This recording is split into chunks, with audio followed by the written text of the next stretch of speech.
오늘 우리에게 내주신 하나님의 귀한 말씀 신약 성경 갈라디아서 3장 13절 14절 두 절을 교독하도록 하시겠습니다. 너무 저 뒤에 있는 분들은 앞자리가 좀 비어 있으니까 좀 빈자리에 잘 아름답게 앉아주시면 더 좋겠습니다. 자, 갈라디아서 3장 13절 14절입니다. 같이 한 목소리로 봉독하시겠습니다.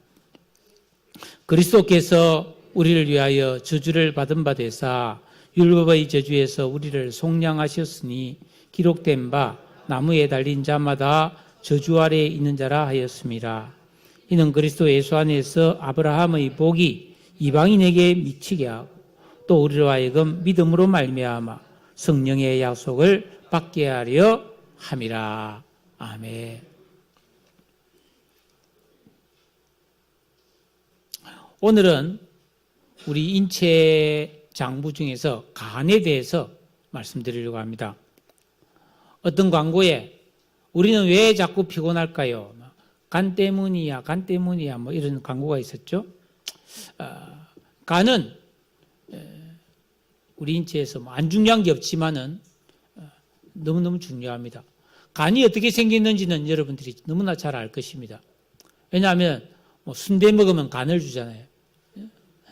그리고 또 어쩌다가 이제 소고기 구워 먹는 그런 집에 가면은 간을 소간을 이렇게 생간을 이렇게 서비스로 주기도 하죠. 저도 어릴 때 우리 아버지가 그걸 자주 먹기 때문에 먹었는데 맛이 있더라고요. 그게 은근한 맛이 있더라고. 완전 피 덩어리 있더라고 내가 보니까. 어쨌든 이 간은 우리 인체에서 가장 큰 장기입니다. 뇌보다도 큽니다. 그러니까 무게가 적게는 1.2kg에서 많게는 2kg까지 나가는 굉장히 묵직한 간입니다. 근데 이 간은 우리 인체의 종합 화학 공장이라 불릴 만큼 많은 일을 하는데 적어도 500가지 이상의 일을 한다고 해요. 그 중에 가장 중요한 몇 가지 일을 살펴보면 첫째는 영양분과 혈액을 저장합니다.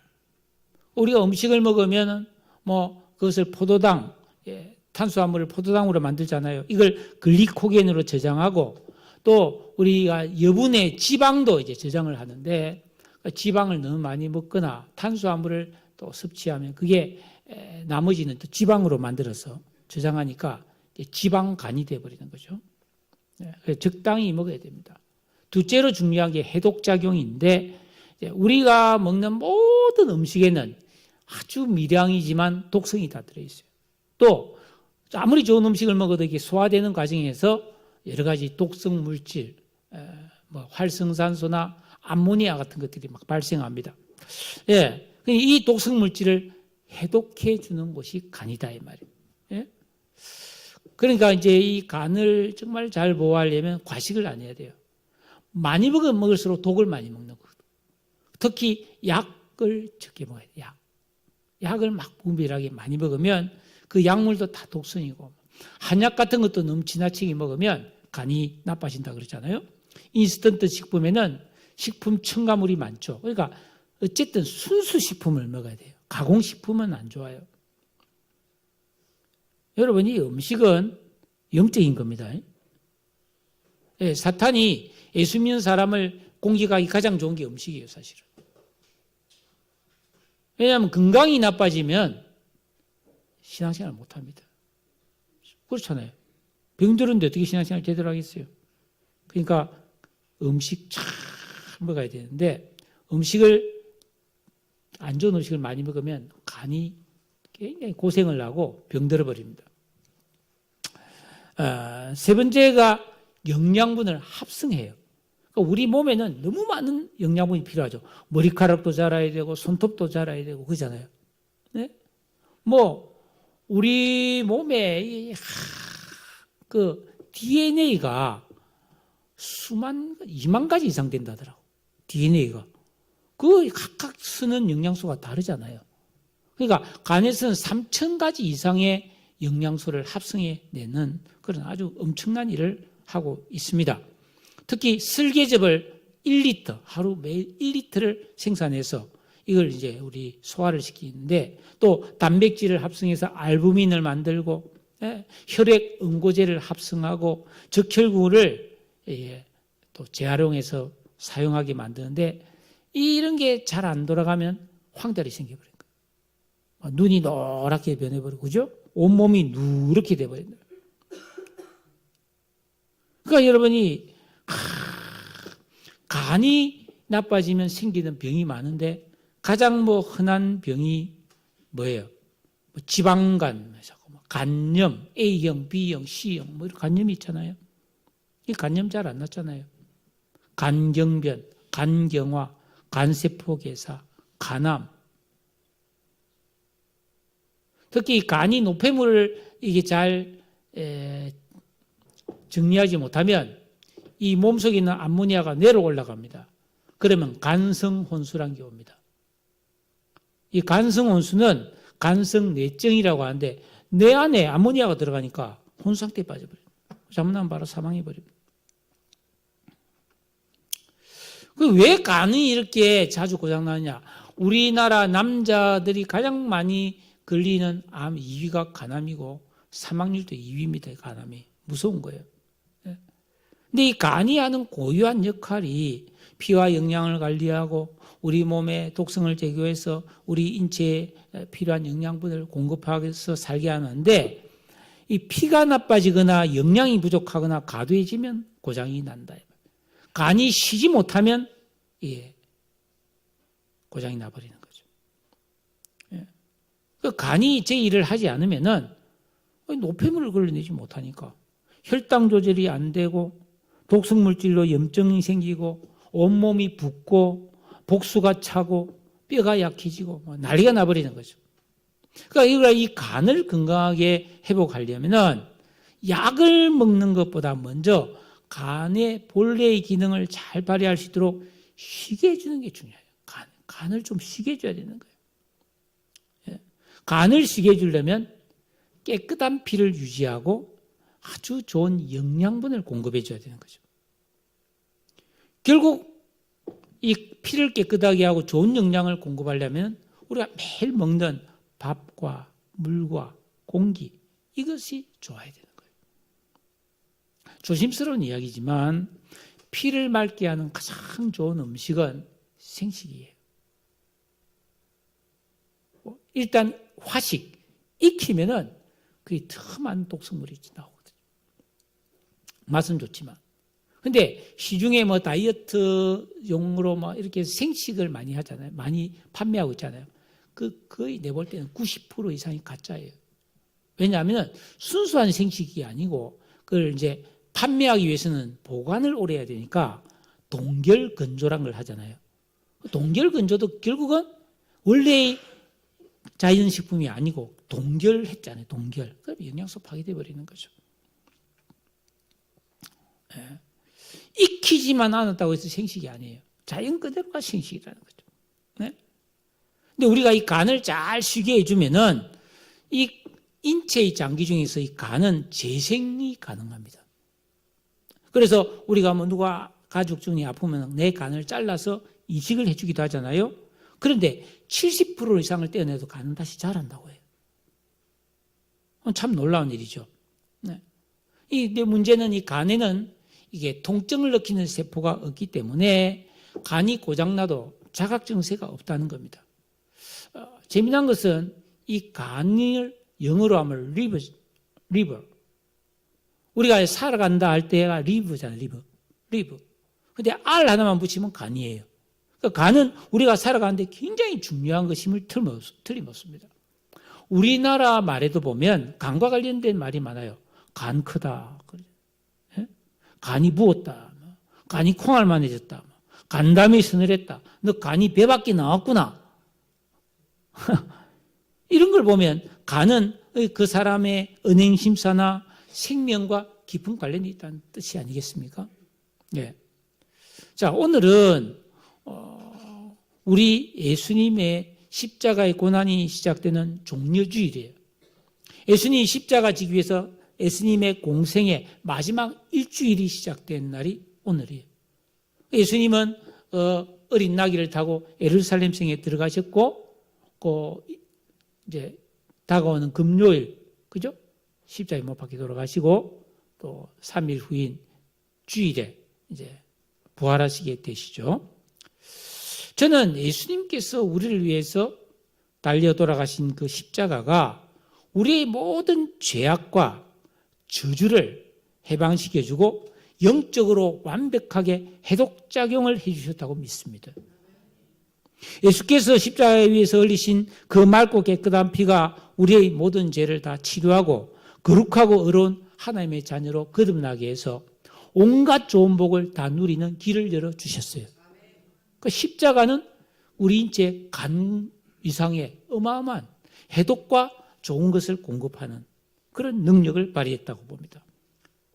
그러니까 이 십자가는 하나님께서 우리를 사랑하신 표요, 예수 그리스도의 고난의 표요, 영원한 우리 구원의 증표입니다.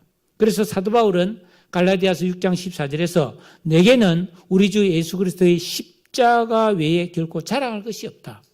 십자가가 진짜 어마어마한 복이 되고 능력이 되고 소망이 되었다고 그렇게 고백을 했습니다.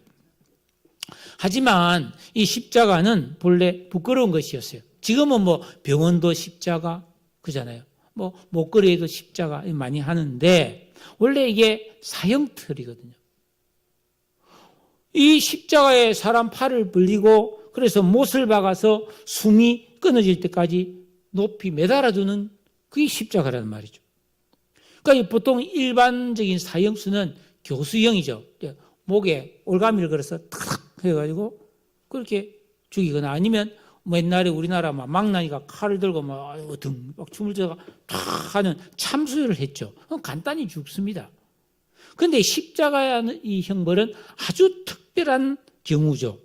예. 여러분 먼저 십자가 사형을 딱 이렇게 은도받은 사형수는 1차적으로 채찍에 반 죽도록 채찍으로 맞는 거예요. 예수님은 가죽 채찍에 그 쇠붙이가 달린 거로 죽도록 맞았잖아요. 그러니까 살점이 툭툭 떨어져 나가는 거예요. 그러니까 얼마나 참 엄청난 고통이 오겠어요. 그 막 온 만신창이가 된 그 몸으로 자기가 매달릴 십자가를 짊어지고 형장까지 들고 가야 됩니다. 예수님도 그 빌라도의 법정 뜰에서 그 사형들을 받고 거기서 이제 채찍에 맞고 십자가를 지고 골고다 언덕까지 갔잖아요. 그게 길이가 800m 정도. 800m. 여러분 800m 되는 거를 여러분 살 한 포대 지고 가려면 얼마나 힘들겠어요. 근데 십자가는 더 무겁죠. 예수님이 가신 그 길을 그래서 라틴어로 비아 돌로로사, 슬픔의 길 또는 고난의 길이라고 말하고 있는 것이죠. 그 가고 있는데 사람들이 다 보잖아요. 돌멩이 던지고 침 뱉고 조롱하고 막 그런단 말이죠. 그리고 형장에 딱 도착하면은 먼저 옷을 활라닥 벗기는 거예요. 싹 다 벗깁니다. 예? 우리가 뭐 사진이 보면 예수님은 뭐 중요 부위를 가리고 있지만은 원래는 그냥 다 벗겨버려요.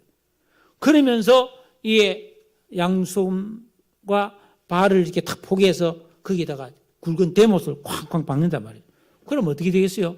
뼈가 부러지고 살이 찢기고 그러면서 출혈이 시작돼요. 그죠? 그래서 높이 매달아 놓으면은 햇빛이 비치잖아요.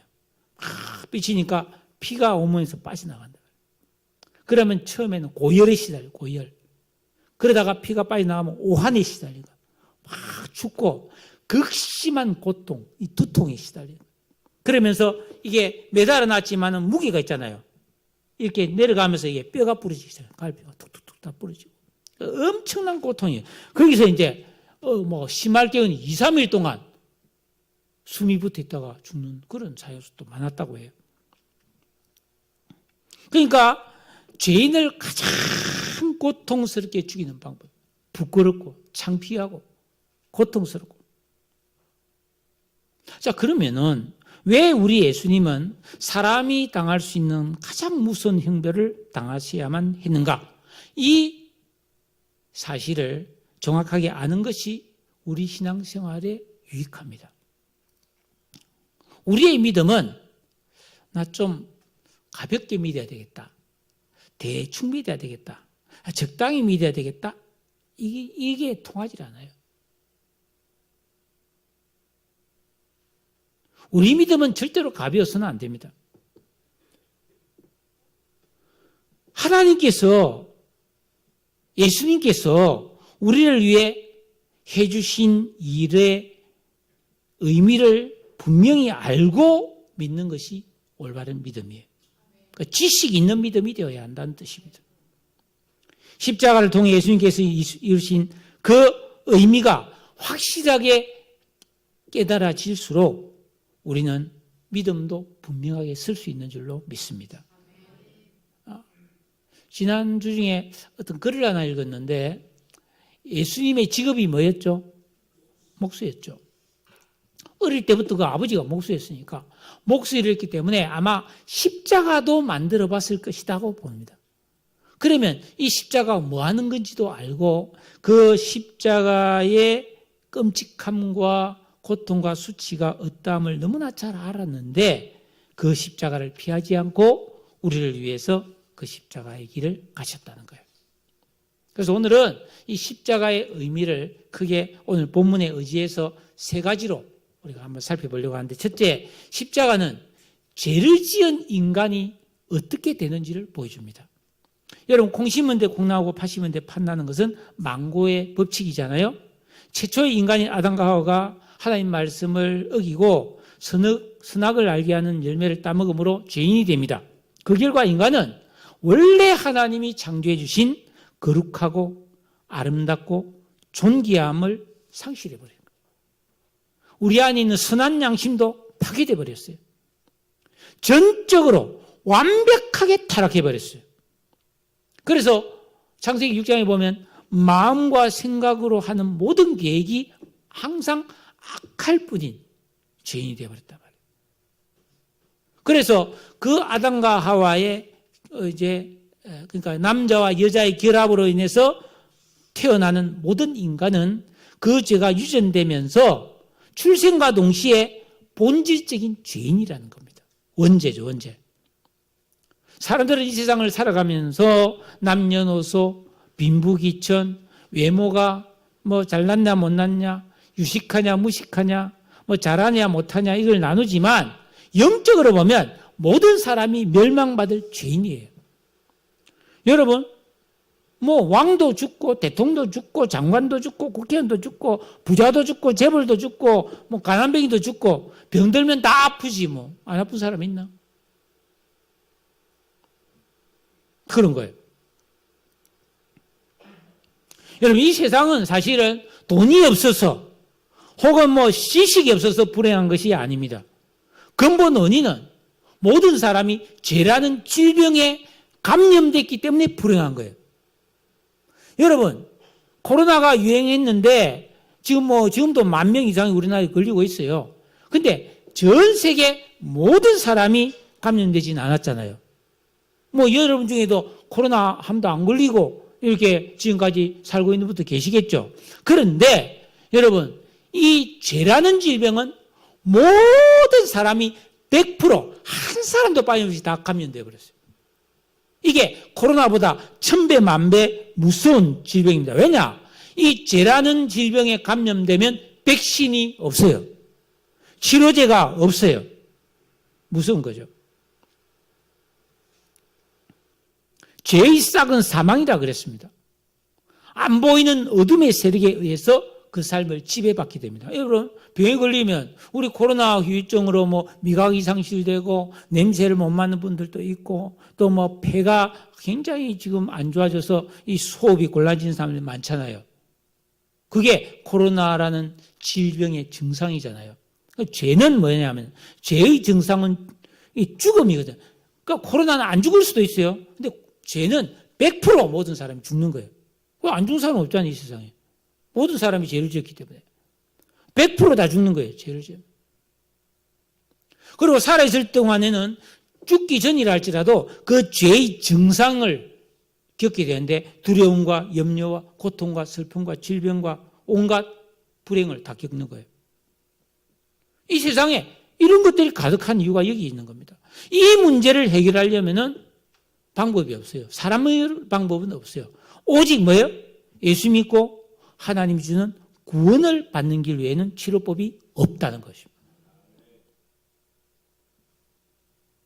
그래서 오늘 말씀해 보니까 그리스도께서 우리를 위하여 저주를 받은 바 되사 율법의 저주에서 우리를 속량하셨다. 그러니까 죄를 지은 인간은 저주를 받는다는 저주. 이 저주란 말이 굉장히 기분 나쁜 말이잖아요. 내가 너를 저주한다. 이 말이 되겠습니까? 이거 무서운 말이잖아요. 한 번도 그런 말을 해본 적이 우리는 없잖아요. 그런 말을 안 쓰잖아요. 왜? 그거는 보통으로 할 수 있는 말이 아닌데 죄를 지으면 다 저주를 받는 거예요. 예수님이 바로 이 저주를 담당해 주셨다는 겁니다. 그러면서 오늘 보니까 율법의 저주에서 우리를 속량했다. 여러분, 이 율법이라는 것은 너무너무 좋은 거거든요.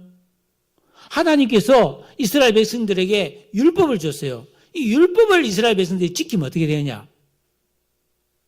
너무너무 질서가 유지되고 너무너무 분위기가 화목하게 되고 아무도 남을 해치지 않고 서로서로 다 사랑하고 서로서로 다 착한 일만 하고 너무너무 훌륭한 사람만 있는 세상이 되는 거예요. 그 율법은 이렇게 좋은 거예요. 근데 사람들은 율법을 못 지키는 거예요. 율법을 어기는 거예요.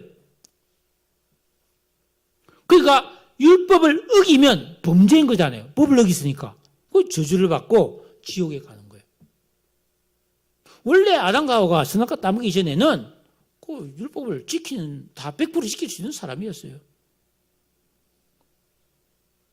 그래서 이 십자가는 하나님의 아들 예수님께서 어떤 저주를 당했는지를 보여줍니다. 자, 예수는 끔찍한 매질과 채찍을 맞았어요. 그 십자가 형벌을 당하고 사람들에게 멸시와 조롱과 버림을 받고 지옥에까지 떨어졌습니다. 하나님의 원수에게 퍼부어질 무서운 형벌을 대신 받았던 것이죠. 예수님께서 이렇게 저주와 고통을 받고 죽으셨는데 이런 고난과 희생을 나하고 별로 상관없다고 생각하면 안 되는 거예요. 그러면 영적 유익을 우리는 잃어버립니다. 자, 13절에 그리스도께서 우리를 위하여 저주를 받은 바 되사 율법의 저주에서 속량했다. 왜 저주까지 받아야 됐는가? 여러분, 사람은 이 죄 중에 태어나서 죄 가운데 살아가면서 뼛속까지 죄에 쩔어 있어요.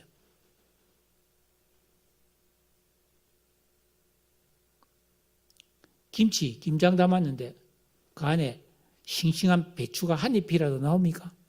없죠. 완전히 절잖아요. 김치에 완전히 절어 있잖아요.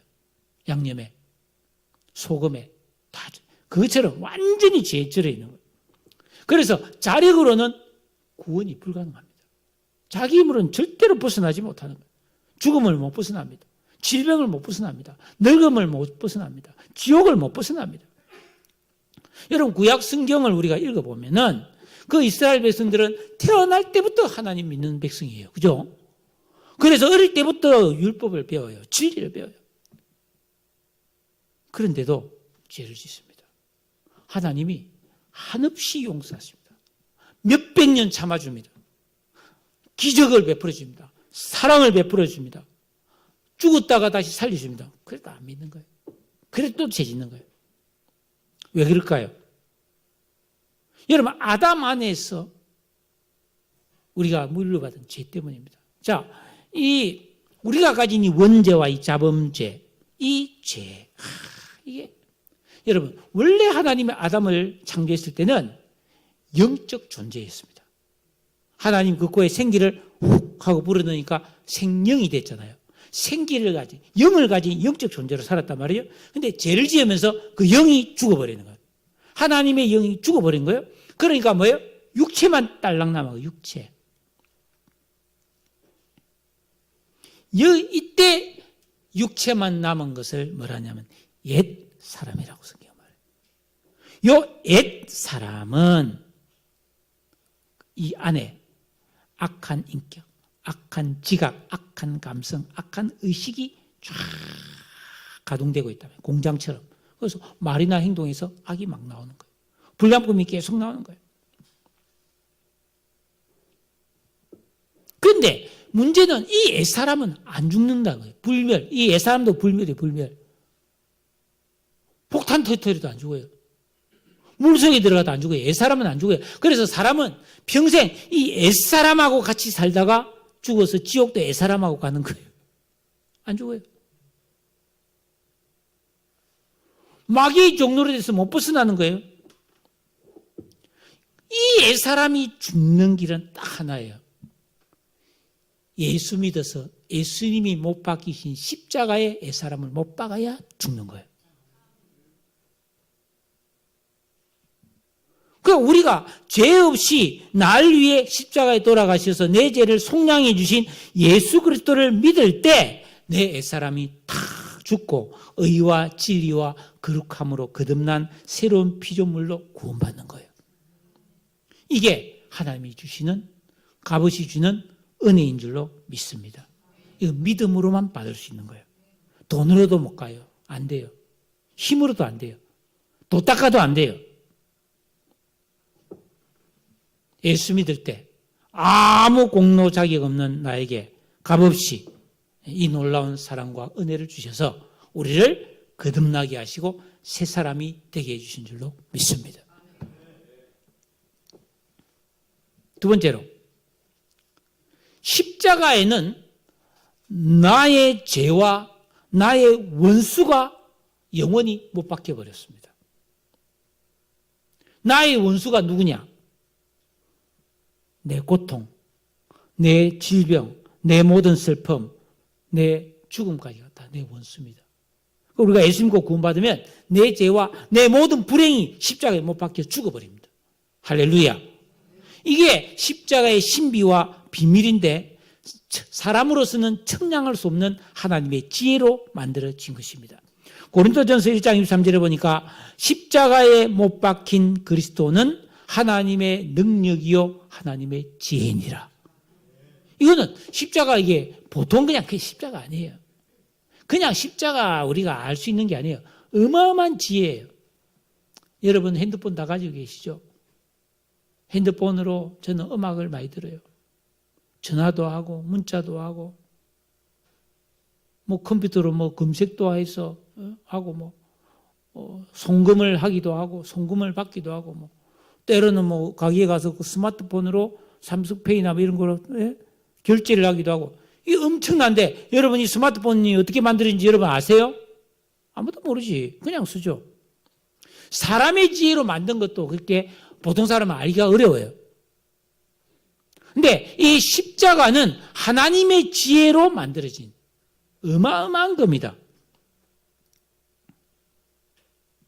자, 그럼 뭐가 신비냐? 자, 예수님이 십자가에 달려 죽으셨어요. 학대받고 조롱받고 멸시와 저주를 받고 하나님께도 버림받고 물과 피를 다 쏟고 죽으셨는데 예수님이 십자가에 딱 죽는 그 순간 요한복음 19장 30절에서 예수님이 이런 말을 했어요. 다 이루었다. 다 이루었다 하고 딱 숨이 끊어졌어요. 이때 신비한 영적 기적이 일어난 거예요. 갈라디아서 2장 20절 조금 위에 있습니다. 오늘 읽은 말씀드리고 내가 그리스도와 함께 십자가에 못 박혔나니 그런 적 이제는 내가 사는 것이 아니요 오직 내 안에 그리스도께서 사시는 것이라.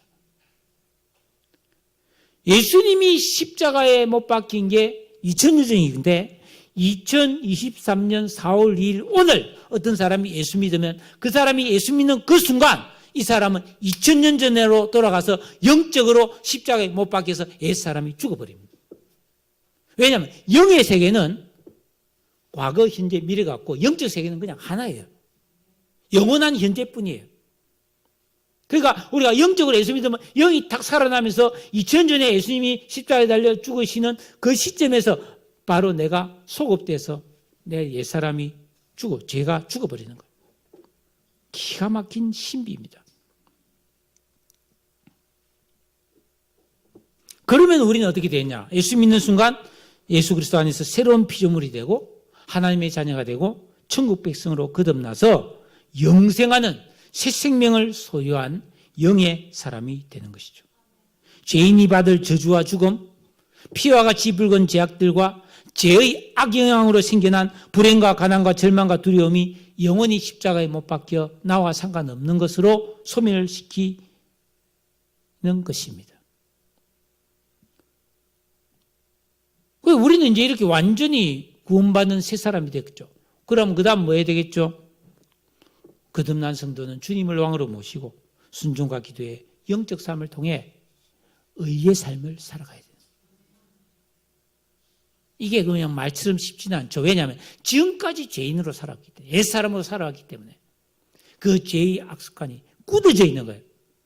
그래서 우리는 말씀과 기도를 통해서 그 죄의 악습을 자꾸만 반복해서 버리고 새로운 의인의 삶의 습관을 키워야 되는 거예요. 할렐루야.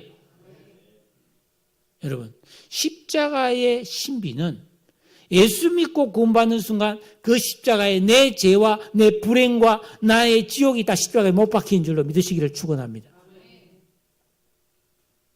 세 번째는 십자가의 구원은 축복의 약속입니다. 영원한 축복의 약속을 말합니다. 예수님이 십자가에 달려 죄인이 받을 저주를 대신 담당함으로써 예수 믿고 구원받은 그리스도인들에게는 세상이 줄 수 없는 참되고 영원한 복을 누리고 풍성하게 받을 수 있게 되었습니다.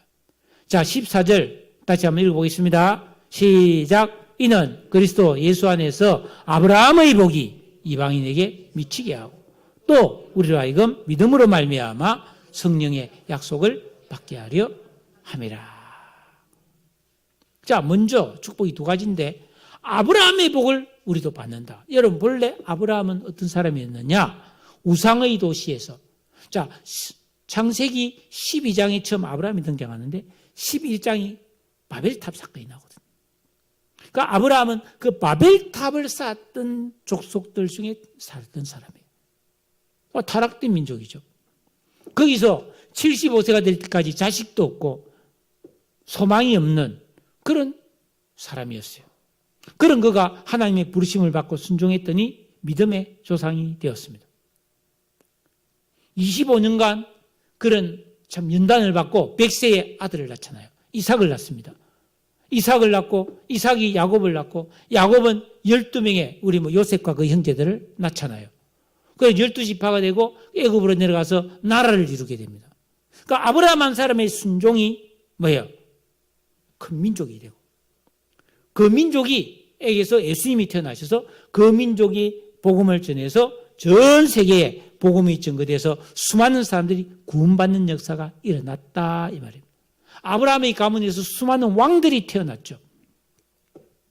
여러분, 아브라함은 그 진짜 순종과 모험과 고난을 통해서 그런 엄청난 복을, 믿음의 복을 받았는데 우리가 예수 믿고 구원받으면 그 십자가의 은혜로 인해서 우리 모두가 아브라함의 복을 받는 줄로 믿습니다. 엄청난 거죠. 예수 믿는 이방인도 누구든지 아브라함의 복을 다 받아서 하나님 앞에 큰 자가 될 수 있다는 거예요. 또 한 가지가 뭐냐면 우리로 하여금 믿음으로 말미암아 성령의 약속을 받는다. 여러분, 예수가 믿어지는 사람, 십자가와 그 사랑이 깨달아지는 사람은 하나님이 약속하신 성령을 내 영 속에 모시고 살 수가 있어요. 성령은 구약 성경에서 하나님께서 틈만 나면 내가 장차 너희들한테 진짜 좋은 선물 하나 줄 텐데 그거 뭔 줄 알아? 성령이야. 구약에서 계속 이렇게 내가 너희들한테 비밀 선물을 줄 텐데 그 진짜 좋은 선물인데 너무나 좋은데 어떻게 설명할 길이 없네 이러면서 약속한 게 성령이에요. 근데 우리가 예수 믿고 구원받으면 보증으로서 성령이 우리 안에 들어오시는 줄로 믿습니다. 예, 그 성령은 어떤 성령이냐? 구약 성경 에스겔서 11장 19절에 보면 내가 그들에게 한 마음을 주고 그 속에 새 영을 주며 그 몸에서 돌 같은 마음을 제거하고 살처럼 부드러운 마음을 준다. 우리의 마음을 부드럽게 해요. 딱딱한 마음이 아니에요. 여러분, 사람은 딱딱하면 죽어요. 몸이 딱딱하면 시체잖아요. 살아있는 사람은 부들부들하잖아요. 예? 죽으면 딱딱해요. 딱 굳어져. 사후강직이라거든요. 딱딱해져 버려요. 뻐덩뻐덩해지잖아요. 뻐덩뻐덩. 우리 마음도 마찬가지예요. 죽은 마음은 딱딱해요. 감동도 없고 웃음도 없고 공감도 없고 사랑도 없고 봉사도 없고 배려도 없어요. 근데 살아있는 마음은 부드러운 마음이에요. 공감하고 사랑하고 이해하고 겸손하고. 성령이 우리 마음을 그렇게 부드럽게 해준다는 거예요. 할렐루야. 예수님께서도 요한복음 14장 16절에서 내가 아버지께 구하겠으니 또 그가 또 다른 보혜사를 너희에게 주사 영원토록 너희와 함께 있게 하리니 그가 너희에게 모든 것을 가르치고 내가 너희에게 말한 모든 것을 생각나게 하리라. 하나님이 우리에게 성령을 주셔서 우리가 뭘 하려다 보면 자꾸 하나님의 말씀이 생각나게 한다는 거예요. 우리를 바른 길로 인도한다는 거예요. 거짓말에 속지 않게 한다는 거예요. 그러니까 여러분들이 성령이 내 안에서 잘 활동할 수 있도록 기도하고 예배드리고 말씀을 봐야 되는 거예요. 그러면 성령이 내 안에서 어떤 일을 하느냐? 성령님은 나의 인도자예요. 인도자. 가이드예요. 가이드. 그 다음에 카운슬러. 상담자예요. 내가 힘들 때 주님 어떻게 할까요? 아마 상담해 주는 분이에요. 그분은 우리의 변호사입니다. 여러분 우리가 법정에 가게 되면 변호사를 사야 되는데 돈 많이 들거든요. 돈 엄청나게 들거든요. 그런데 성령님은 완벽한 변호사, 우리를 변호해 주시는 분이고 또 내가 힘들고 괴로울 때 하나님 앞에 나를 위해 기도해 주시는 중보자입니다. 항상 나를 위해 기도해 주시는 것이죠. 이분이 영원히 떠나지 않고 우리와 함께 하신 줄로 믿습니다. 우리는 이 세상에서 단순히 육신이 건강하고 물질이 풍족하고 재미있게 풍족하게 편안하게 사는 이런 걸 추구하지만 아니에요. 하나님이 우리에게 주고자 하는 것은 성령의 약속이요 축복인 우리가 이 세상 것과 비교할 수 없는 더 깊고 온전하고 놀랍고 영원한 축복인 줄로 믿습니다. 그러니까 우리가 아브라함의 복과 이 하나님이 약속하신 성령의 복, 이게 십자가의 은혜로 되는 줄로 믿습니다. 십자가가 엄청난 거죠. 놀라운 것이죠. 예수님께서 마태복음 16장 24절에서 제자들에게 이르시되 누구든지 나를 따라오라 그러거든 자기를 부인하고 자기 십자가를 지고 나를 따라오라고 그랬어요. 아니 예수님이 나를 위해 십자가에 대신 달려 죽으셨는데 뭐 또 내가 지어야 될 십자가가 있다는데 이 십자가는 도대체 무슨 십자가일까요? 가끔 어떤 성도가 병이 걸렸어요. 잘 안 나아요. 위로합니다. 어떻게 합니까? 아이고, 이 병도 내 십자가로 생각하고 견뎌야죠. 이렇게 말할 수 있어요. 어떤 사람은 너무너무 가난해서 이 가난이 나의 십자가로구나. 그렇게 생각하는 분도 있어요. 어떤 사람은 자식이 너무너무 고통을 줘요. 말을 안 들어요. 남편이 너무너무 속썩여요. 아내가 너무너무 속썩여요. 이게 내 십자가구나. 그렇게 말하는 경우가 있는데 물론 이 십자가는 사실 고난을 상징하거든요. 고난이 맞죠. 그렇다고 해서 하나님을 믿는 사람이 겪는 모든 고난이 다 십자가이냐? 아니에요. 왜냐하면 자식의 잘못과 죄로 고난을 받는 경우도 있기 때문에 그거는 자기 십자가라고 하기 힘듭니다.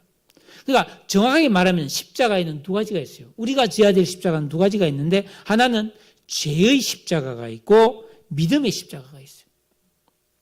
여러분 죄의 십자가는 고난인데 인간의 욕심과 죄와 실수와 잘못으로 인해서 내가 감당하는 고난은 죄의 십자가입니다. 그 십자가는 지면 안 되죠. 그 십자가는 우리가 절대로 져서는 안 됩니다.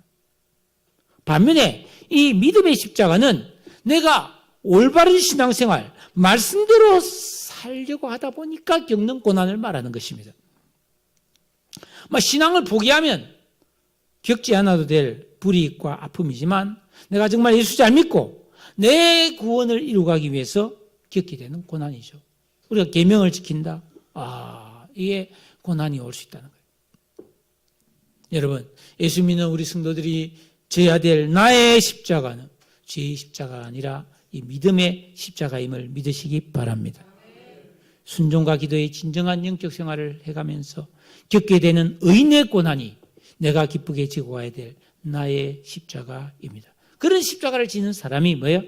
예수님과 동행한 사람이에요. 하나님과 교회를 사랑하고 가족과 이웃을 더 사랑하고 잘 섬기기 위해서 내가 겪는 고난, 나의 믿음의 십자가입니다.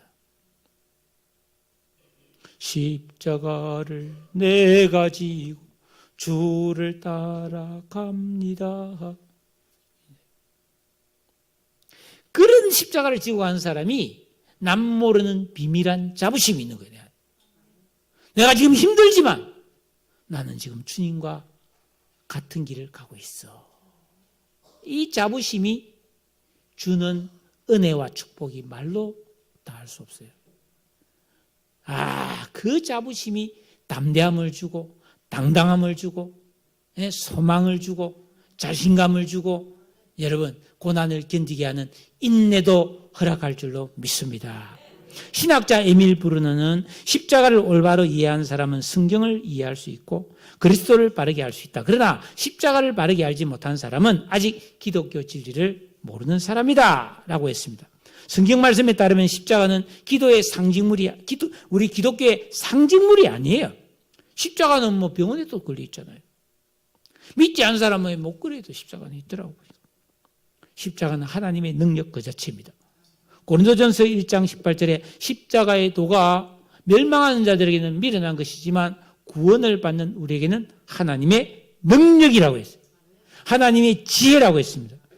여러분 십자가는 하나님의 사랑이에요. 죄인을 어렵게 하고 원수와도 화목하게 하는 하나님의 능력입니다. 그런데 혹시 여러분들 가운데 왜 나는 예수 믿는데 나에게는 특별한 기적과 축복이 생기지 않을까? 또는 특히 요즘 우리 사회 이 교회에 대한 부정적인 기류가 많이 유행하고 있습니다. 드라마에도 막 기독교를 안 좋게 이렇게 막 묘사하는 경우도 많고, 뭐 뜬금없이 막 어떤 막 목사가 막 일장기를 달지 않나, 막 뭐 이제 목사의 탈을 쓴 막 이단들 중에서 보면 막 그런 성적 범죄라든지 여러 가지 막 악행을 일삼는 그런 게 너무 많은 거예요. 그런 걸 보면서 참 신앙에 대해서 실망한다. 또는 미성숙한 그리스도인들이 많잖아요. 이상한 목사, 이상한 성도들도 얼마나 많습니까? 우리가 이런 생각을 당하면 이거 정말 뭔가 이거 왜 하나님이 저를 그냥 놔두지? 내가 지금 제대로 믿는 게 맞나? 이런 생각이 들 수 있습니다. 신앙의 기쁨과 감격을 상실할 수 있습니다. 그때 우리는 십자가를 붙들어야 돼요. 십자가의 진리를 묵상해야 되는 것입니다. 저와 여러분 우리 모두는 예수 그리스도의 십자가의 은혜를 통해 죄악의 저주에서 속량되었습니다. 즉 노예였는데 양반으로 바뀌었다는 뜻입니다. 노예에서 해방됐다는 거예요. 영원히 깨끗한 의인이 되었고 십자가의 은혜로 구원받았고 하나님과 화목되어 그분과 사랑의 가족이 되었다는 이 사실보다 우리의 현재와 미래를 확실하게 보장해주는 축복은 없는 줄로 믿습니다. 이처럼 귀하고 복된 십자가의 은혜를 받지 않는 것, 이 십자가의 은혜에 중요하게 생각하지 않는 것, 간이 부은 겁니다. 단단히 고장난 것입니다. 그러면 뭐예요? 간이 고장나면 해독이 안 되잖아요. 간이 고장나면 혼수 상태가 옵니다. 간이 고장나면 영양 공급이 안 돼서 머리카락도 푸석푸석해지고 손톱도 막 뒤틀리고 안 자라고, 그죠? 피부가 막 거칠어지고 주름살이 많이 생기고 이상한 일이 많이 생긴 거예요. 여러분 예수 믿는 성도가 십자가의 은혜를 받지 못하면은요 문제가 많이 생기는 거예요. 신앙의 병이 오는 거예요. 십자가 사랑을 온전하게 깨닫고 믿고 순종함으로 날마다 그 은혜가 공급됨으로 말미암아 우리는 내가 살아가는 모든 상황 속에서 힘을 얻고 지혜를 얻고 능력을 얻고 하나님의 도움을 받고 위로를 받고 소망을 가지고 우리는 이기며 살게 된 줄로 믿습니다. 십자가는 승리이기 때문입니다. 십자가는 능력이기 때문입니다. 십자가는 지혜이기 때문입니다. 우리가 이번 이 고난주간과 이 참 부활절을 기다리면서 예수 그리스도의 십자가의 능력과 은혜를 다시 한번 새롭게 깨달으시고 한 주간 동안 묵상하십시오. 이번 고난주간에 얼마든지 특세를 2주나 있기 때문에 또 하지 않은, 왜냐하면 자꾸 특세를 하면 특세가 아니고 안 특세가 되어버리기 때문에 안 했으면 됩니다. 그렇지만 이번 새벽기도 내일부터는 제가 십자가에 대해서 설교를 하려고 준비를 했어요. 그래서 여러분 새벽기도 오셔서 고난주간 좀 잘 보내시고, 특히 고난주간에 여러분 좀 경건하게 보내셔야 됩니다. 어떻게? 미디어 금식, 유튜브 좀 덜 보시고 텔레비전 좀 덜 보시고 기도하세요. 성경을 읽으세요. 어떻게? 마태복음, 마가복음, 누가복음, 요한복음의 뒤에 부분, 25장 이후 뒷부분에 예수님이 고난당하고 부활하는 장면만이라도 사복음서를 좀 다 읽어보시오. 그리고 계명 붙들고 기도하고 주기도 붙들고 기도하는.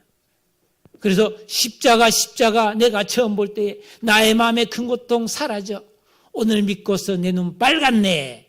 여러분의 영안이 빨가지기를 주의 이름으로 축원합니다. 십자가의 힘을 받아 누리는 우리 모든 성도님들 다 되시기를 예수님의 이름으로 축복합니다.